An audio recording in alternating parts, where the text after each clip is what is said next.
This is the story of the case of Scott Peterson. This case will keep you guessing, as some people believe that Scott is innocent. Whether he is innocent or not, he is currently serving life in prison after his original death sentence was overturned. The reason his death sentence was overturned was to do with issues with the jury selection. The trial judge in Peterson's case, Al DeLucchi, wrongly excluded 13 potential jurors, who stated they were opposed to the death penalty, because he didn't first determine whether they could put their beliefs aside and follow the law, according to the unanimous opinion. In 2005 he was sentenced to death, but as we stated earlier, that sentence was overturned though his conviction was upheld. Scott Lee Peterson was born on the 24th of October 1972, in San Diego, California. He was convicted of first-degree murder, for the murder of his pregnant wife Luci. He was also convicted of second-degree murder for the murder of his unborn son Coner. In his younger years, Scott was a top golfer. He had aspirations to become a professional. While he was at the University of San Diego High School, he was on the same team as Phil Mickelson. At the time he finished high school, he was one of the top junior golfers in San Diego. While at California Polytechnic, Peterson worked at a restaurant in Morro Bay called the Pacific Cafe. One of his co-workers would receive visits from a neighbor named Laci Denise Roca, who also attended Cal Poly as an ornamental horticulture major. When Peterson and his future wife first met at the restaurant in mid-1994, Laci made the first move, sending him her phone number. Immediately after meeting Peterson, Laci told her mother that she had met the man that she would marry. Peterson later called Laci and they began dating, their first date being a deep-sea fishing trip on which Laci got seasick. As Peterson's relationship with Laci grew more serious, he put aside his dreams of professional golf in order to focus on a business career. The couple dated for 2 years, and eventually moved in together. In 1997, after Laci graduated, they married at Sycamore Mineral Springs Resort, in San Luis Obispo County's Avila Valley. While Peterson finished his senior year, Laci took a job in nearby Prunedale. Prosecutors have stated that around this time, Peterson engaged in the first of at least 2 extramarital affairs, though they did not reveal names or details of these relationships. Peterson graduated with a Bachelor of Science degree in agricultural business in June 1998.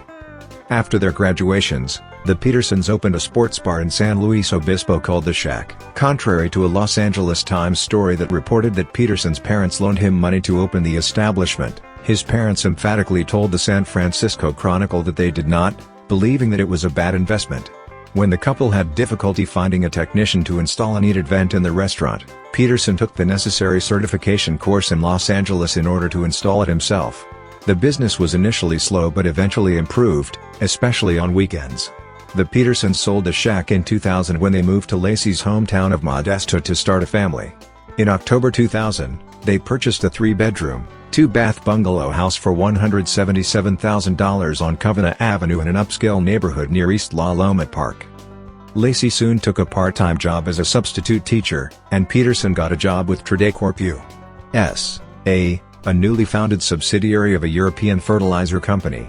According to Lee Peterson, the Spanish company was trying to establish a customer base in the United States, and they hired Peterson as their West Coast representative. Working on salary plus commission, he sold irrigation systems, fertilizer, chemical nutrients, and related products to big farms and flower growers, primarily in California, Arizona, and New Mexico. Peterson was earning a salary of $5,000 a month before taxes. Laci's loved ones, including her mother and younger sister, stated that she worked enthusiastically at being the perfect housewife, enjoying cooking and entertaining, and that she and her family welcomed the news in 2002 that she was pregnant. In November 2002, when Laci was 7 months pregnant, Peterson was introduced by a friend to a Fresno massage therapist named Amber Frey. In later public statements, Frey said Peterson told her he was single, and the two began a romantic relationship. The last time Peterson's parents saw Laci was during a 3-day weekend they spent together in Carmel, California the week before Christmas. On December 23, 2002, at 5:45 p.m., Peterson and Laci went to Salon, the workplace of Laci's sister Amy Roca, for a monthly scheduled haircut.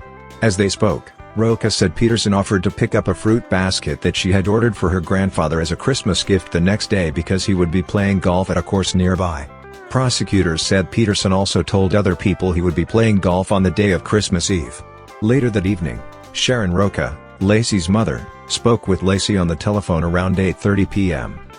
Peterson later told police that he last saw his wife about 9:30 a.m. on December 24, 2002. when he left to go fishing at the Berkeley Marina.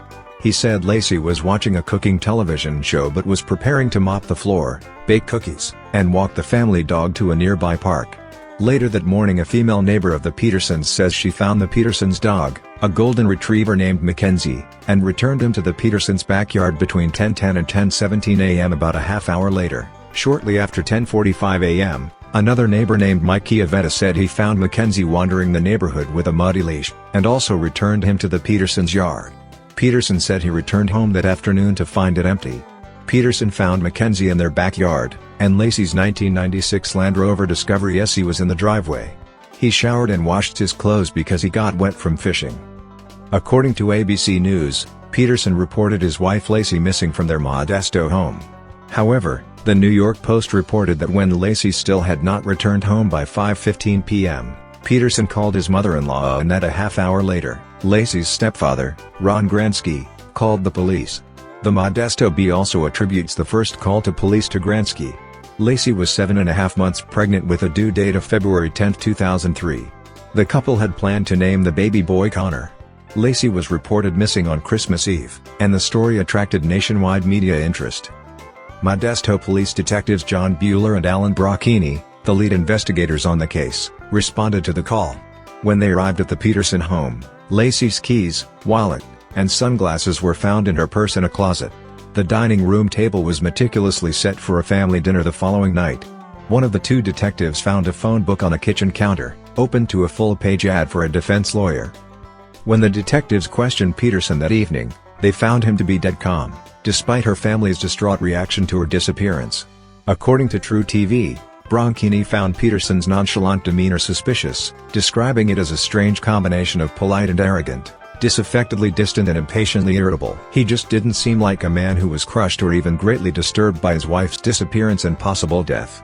Bueller told ABC News in 2017, "I suspected Scott when I first met him.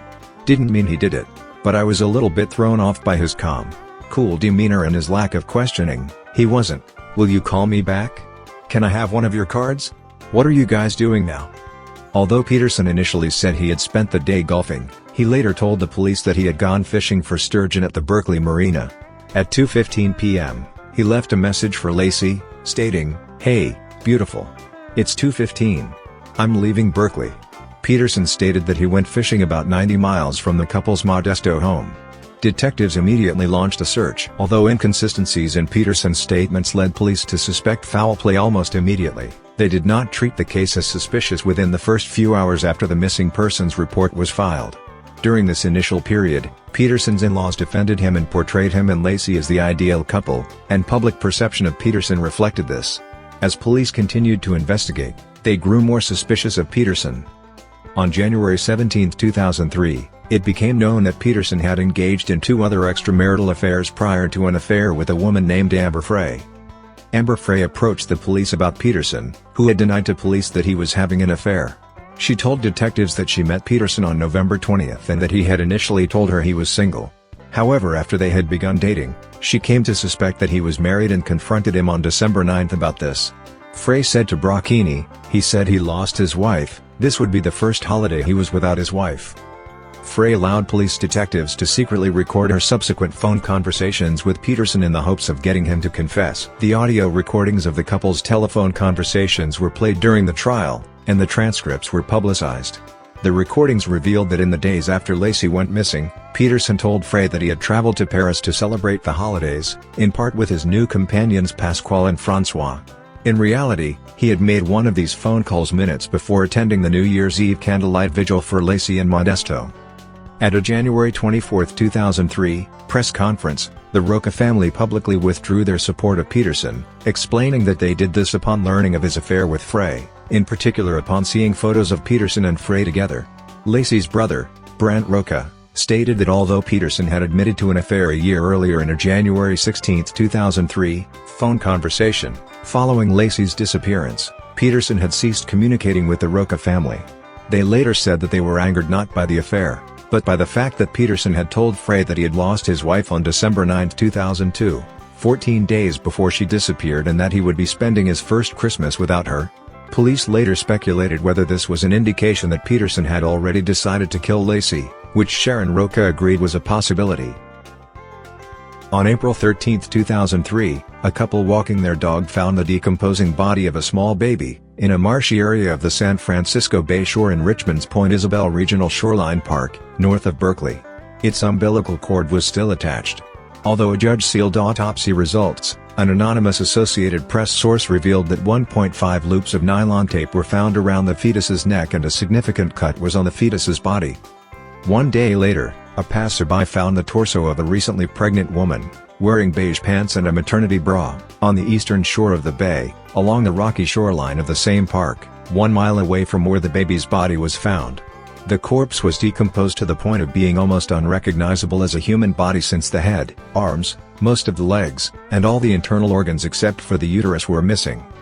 On April 18, 2003, the results of DNA tests verified that the bodies were Luci Peterson and her son, who was to be named Coner. The autopsy on both bodies was performed by forensic pathologist Dr. Brian Peterson, no relation. According to the autopsy, Coner's skin was not decomposed at all, though the right side of his body was mutilated and the placenta and umbilical cord were not found with the body. Luci's cervix was intact. The exact date and cause of Luci's death were never determined. She had suffered 2 cracked ribs, but Dr. Peterson could not determine if this occurred before or after her death. Luci's upper torso had been emptied of internal organs except for the uterus, which protected the fetus, explaining the lower level of decomposition it experienced. Dr. Peterson determined the fetus had been expelled from Luci's decaying body, though he could not determine whether it was alive or dead when this occurred. The discovery of the bodies created a greater sense of urgency for Brocchini and Bueller, who had put a tracker on Peterson's car. Knowing that he was in San Diego at the time, they feared he would escape across the border to Mexico. Brocchini commented in 2017, "I just thought, we've got to find Scott right now. He told me he was there and that's where the bodies come up? I mean, I believe it was premeditated, he planned it. San Diego was pretty darn close to the Mexican border. Scott knew the area pretty well. That's where his parents lived. That's where he lived. So it wasn't like he was going to have to get on MapQuest to try and figure out a way to get to Tijuana." The FBI and Modesto Police Department performed forensic searches of Peterson's home. The FBI also conducted mitochondrial DNA testing on a hair from pliers found in Peterson's fishing boat that linked them with hairs recovered from Luci's hairbrush. The authorities also searched Peterson's pickup truck, toolbox, warehouse, and boat. After Peterson was arrested, police conducted further searches in the bay in an attempt to locate handmade concrete anchors they believe weighed down Luci's body while it was underwater. Nothing was found. Peterson was arrested on April 18, 2003, near a La Jolla golf course. He told police that he was meeting his father and brother for a game of golf. His naturally dark brown hair had been dyed blonde, and his Mercedes-Benz was overstuffed with miscellaneous items, including nearly $15,000 in cash, 12 Viagra tablets, survival gear, camping equipment, several changes of clothes, 4 cell phones, and his brother's driver's license, in addition to his own. Peterson's father explained that he used his brother's license the day before to get a San Diego resident discount at the golf course and that Peterson had been living out of his car because of the media attention. However, police suspected these items were an indication that Peterson planned to flee to Mexico, an idea prosecutors would later concur with. On April 21, 2003, Peterson was arraigned before Judge Nancy Ashley in Stanislaus County Superior Court. He was charged with 2 felony counts of murder with premeditation and special circumstances, the first-degree murder of Luci and the second-degree murder of Coner. He pleaded not guilty and was held without bail. Before his arraignment, Peterson had been represented by Kirk McAllister, a veteran criminal defense attorney from Modesto. Chief Deputy Public Defender Kent Faulkner was also assigned to the case. Peterson later indicated that he could afford a private attorney, namely Mark Garagos, who had done other high-profile criminal defense work. On January 20, 2004, a judge changed the venue of the trial from Modesto to Redwood City, because Peterson was the victim of increasing hostility in the Modesto area. Peterson's trial began on June 1, 2004, and was followed closely by the news media. The lead prosecutor was Rick DeStaso while Garagos led Peterson's defense. In opening statements, Garagos claimed Peterson was a cad for cheating on Luci but was not a murderer. Prosecution witness Frey hired her own attorney, Gloria Allred, to represent her. Allred was not bound by the gag order imposed on those involved in the trial. Although she maintained that her client had no opinion about whether Peterson was guilty, Allred was openly sympathetic to the prosecution. She appeared frequently on television news programs during the trial. Prosecutors claim Peterson made cement anchors to weight his wife's body down in San Francisco Bay. However, none were found when the bay was searched, even though sonar could locate small objects on the seafloor. A police community service officer testified that an interview with Peterson had no sound due to no batteries being put in a tape recorder. Other detectives were called to testify about the extensive search for evidence. Peterson's defense lawyers based their case on the lack of direct evidence and played down the significance of circumstantial evidence. They suggested the fetal remains were of a full-term infant and theorized that someone kidnapped Luci, held her until she gave birth, and then dumped both bodies in the bay. The prosecution's medical experts contended that the baby was not full-term and died at the same time as his mother. Juror Francis Gorman was removed and replaced early in the trial due to misconduct.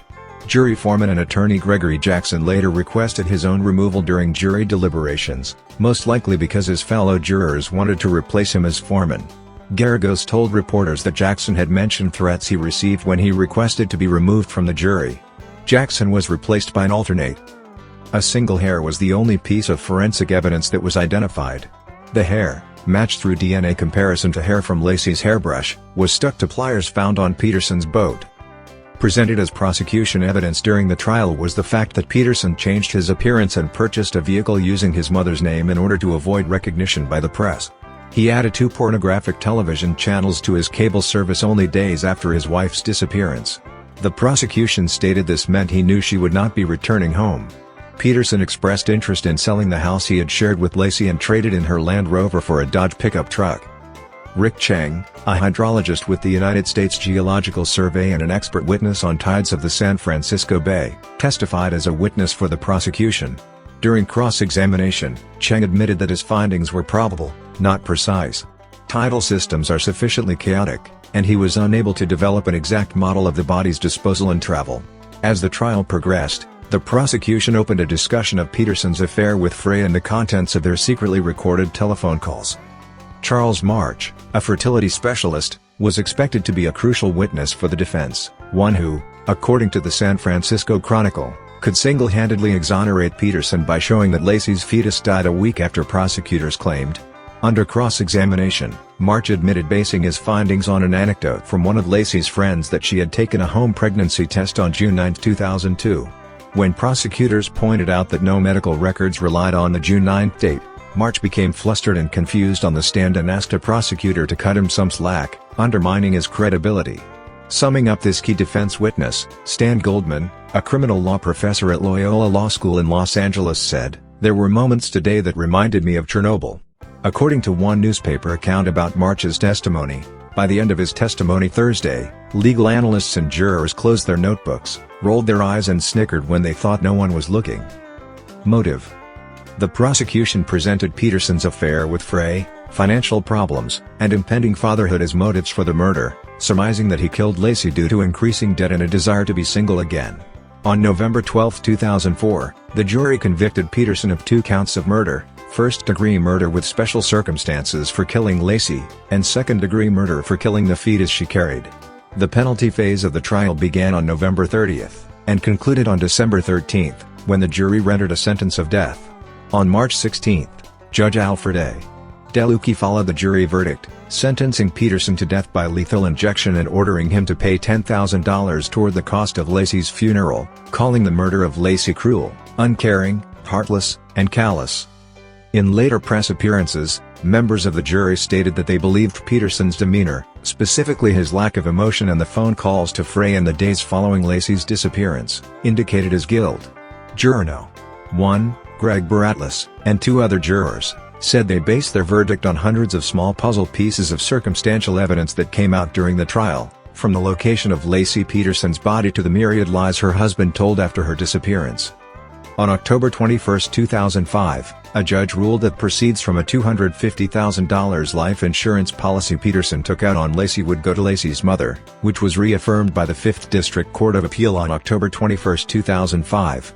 Peterson's automatic appeal was filed in the California Supreme Court on July 5, 2012. Peterson arrived at San Quentin State Prison in the early morning hours of Wednesday, March 17, 2005. He was reported not to have slept the night before, being too jazzed to sleep. He joined the more than 700 other inmates in California's sole death row facility while his case was on automatic appeal to the Supreme Court of California. In September 2006, former Congressman William E. Dannemeyer sent a letter to the California Attorney General and other officials arguing that Luci Peterson had been killed by members of a satanic cult, not by Peterson. On June 2, 2020, the California Supreme Court heard an argument on Scott Peterson's appeal. The defense argued that prospective jurors were improperly excused, that the trial judge improperly allowed 2 jurors onto Peterson's boat, that the judge erred in insisting the prosecution be present during defense testing of the boat, and that the motion to move the trial to another county should have been granted due to juror questionnaire results showing almost half of the prospective jurors had already concluded Peterson was guilty prior to the trial. The prosecution countered that the California Supreme Court should overturn the verdict only if it were to find that a prospective juror was improperly dismissed, and that there was no credible claim that any of the 12 jurors who decided Peterson's fate were unfair or partial. On August 24, 2020, in a 7-0 decision, the Supreme Court of California upheld Peterson's conviction but overturned his death sentence because Peterson's trial judge, Alfred DeLuca, who had died on February 26, 2008, 114, had dismissed jurors who opposed capital punishment without asking them whether they could put their views aside. Justice Leandra Kruger explained that per Supreme Court rulings since 1968, jurors may not be excused merely for opposition to the death penalty, but only for views rendering them unable to fairly consider imposing that penalty in accordance with their oath. This is the meaning of the guarantee of an impartial jury.